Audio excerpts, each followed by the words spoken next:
Muchas gracias por la recibida tan cálida y sobre todo, bueno, por el espacio para que podamos dar esta charla y, bueno, el tenernos en cuenta e invitarnos. Eh, Así que, bueno, vamos más o menos a proceder primero a explicar un poco, eh, ampliar en realidad un poco sobre qué es la violencia vicaria y sobre las formas en las que esto se da dentro de la praxis tribunalicia, o sea, lo que es la clínica jurídica, que es lo que, digamos, me compete a mí como profesional, y, bueno, muchas de las implicancias que esto tiene y cuáles serían los proyectos o las soluciones que se está intentando dar a esta problemática, ¿no? Bien, en primer lugar, el término de violencia vicaria ha sido acuñado por la psicóloga forense Sonia Vaccaro y es aquella violencia por sustitución que se ejerce hacia los hijos o hacia otros aspectos de la mujer. Por ejemplo, también este tipo de violencia puede darse hacia mascotas o hacia, por ejemplo, familiares o amigos de la mujer, o quizás hacia algún objeto que tenga un valor sentimental. Es en sí una violencia por sustitución donde lo que se pretende es el daño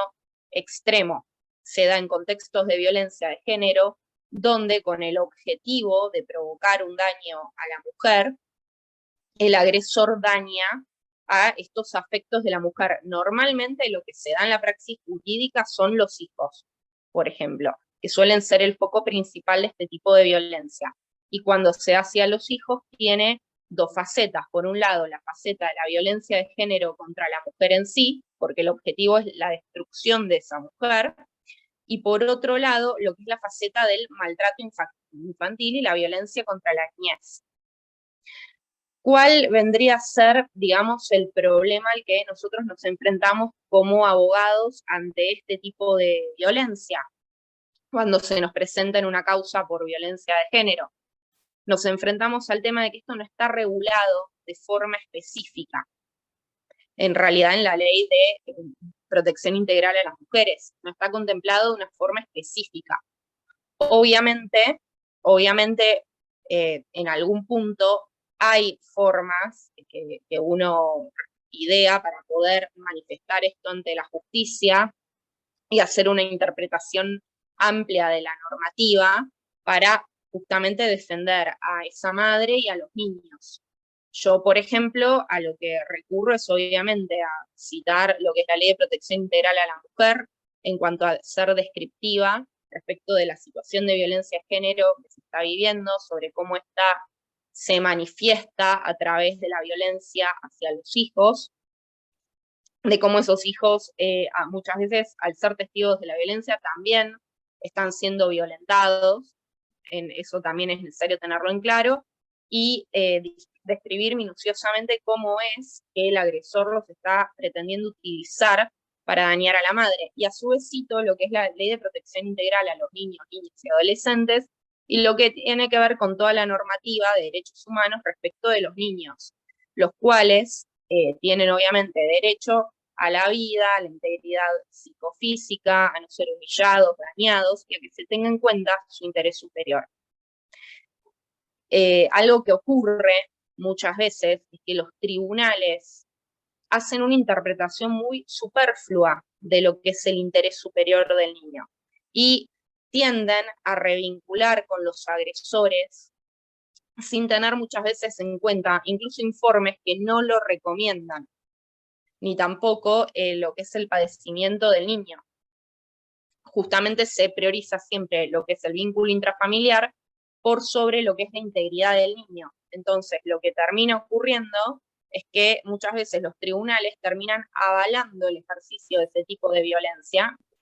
mediante las revinculaciones forzadas con progenitores que son violentos. En el mundo se han replicado muchos casos de este estilo, como por ejemplo en España, el caso de Canarias, que fue bastante conocido, de un progenitor que había tenido denuncias por violencia,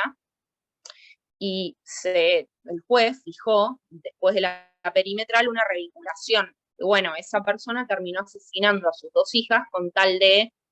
seguir perpetuando la violencia ante la madre, porque no tuvo, o sea, no tenía otro método al existir la perimetral. Muchas veces esta violencia se desata después de que la mujer hace la denuncia con mucha más fuerza. ¿Hasta acá me siguen más o menos?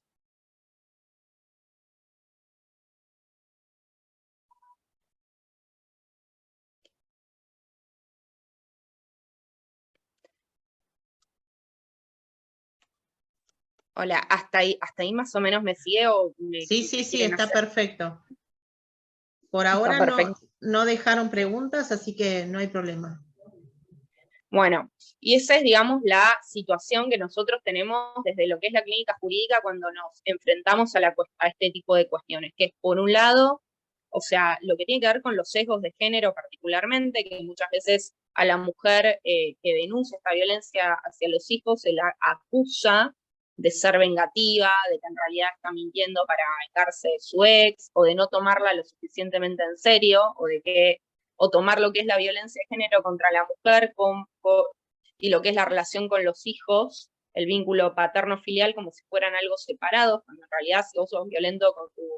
con tu pareja, normalmente vas a ser violento con tus hijos, o estás siendo incluso violento con tus hijos, que son los que están viviendo esa situación en sus casas. Entonces los tribunales hacen como una separación que no tiene ningún sentido y que después deriva en que se siga perpetuando esta violencia,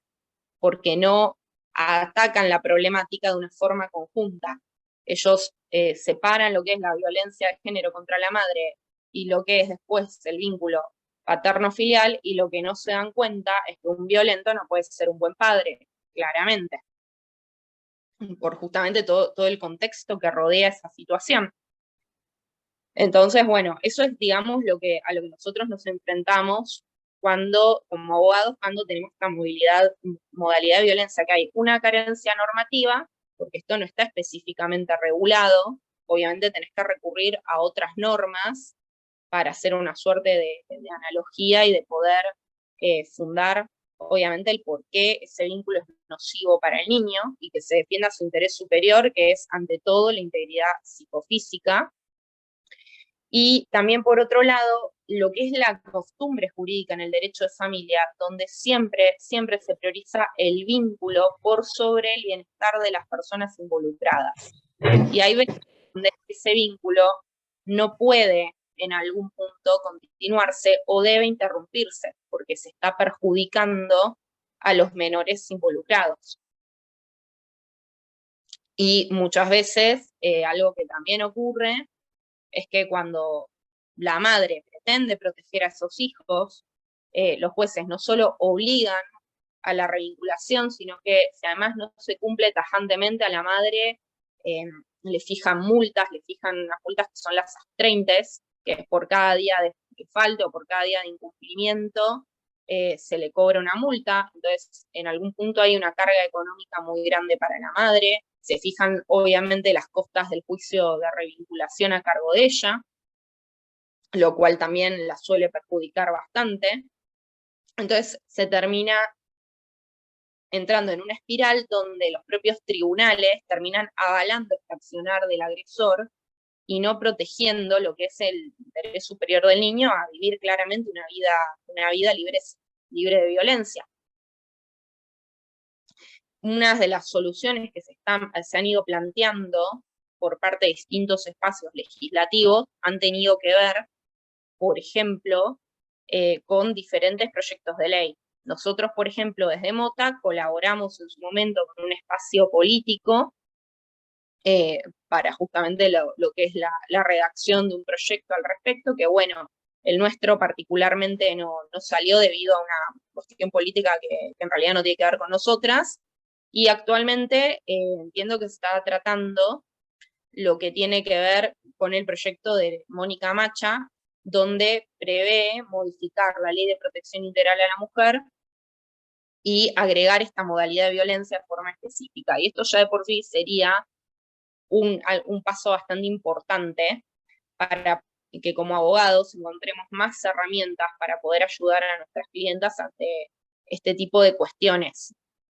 Pero bueno, no es lo único, también hay que capacitar más a la justicia en una perspectiva de género, pero también en una perspectiva de infancia que defienda el interés superior de las infancias y no que no los ponga en el lugar de objetos de posesión de un varón,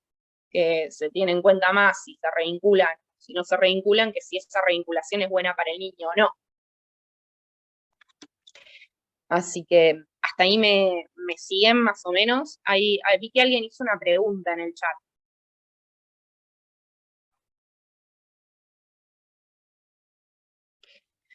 Ahí alguien me hizo una pregunta de qué es el SAP y si lo puedo explicar porque muchas veces se usa en estos casos.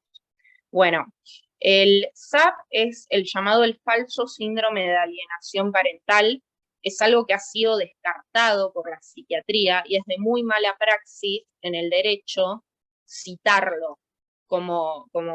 defensa de cualquier persona, porque es algo que ha sido descartado por la ciencia. Es un falso síndrome que se inventó en un punto para acusar a las madres protectoras de alienar a sus hijos cuando interponen medidas para proteger a sus hijos cuando son víctimas de un abuso sexual infantil por parte del progenitor.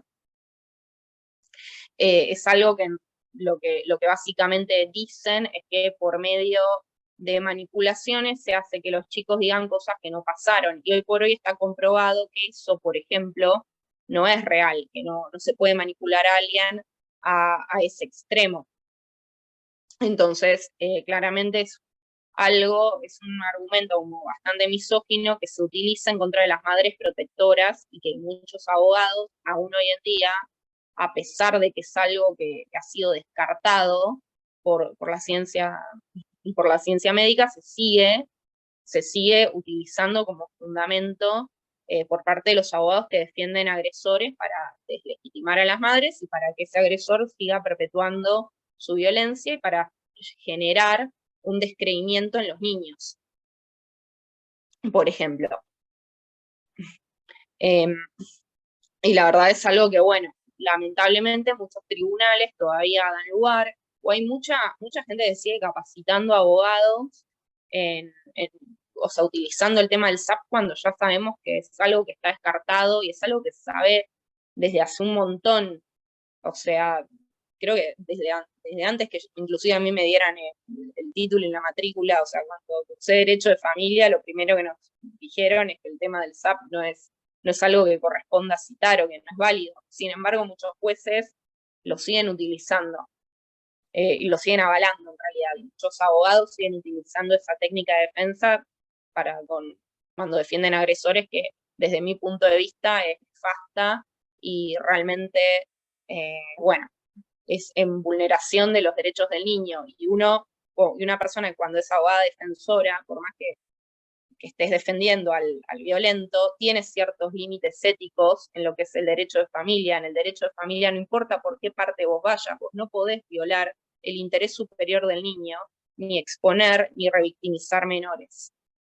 Y eso es algo que hay que tener muy claro. O sea, aunque vos ejerzas la defensa, vos tenés ciertos límites en el ejercicio de esa defensa. Yo particularmente, por ejemplo, no tomo casos de hombres agresores, o sea, ese tipo de casos yo no los tomo. Yo obviamente defiendo nada más mujeres y niños víctimas de violencia. En ese sentido no tomo por el denunciado, pero hay muchos abogados que sí y que utilizan esta técnica de defensa que es poco ética a nivel profesional y que muchas veces termina revictimizando a las madres y a los niños.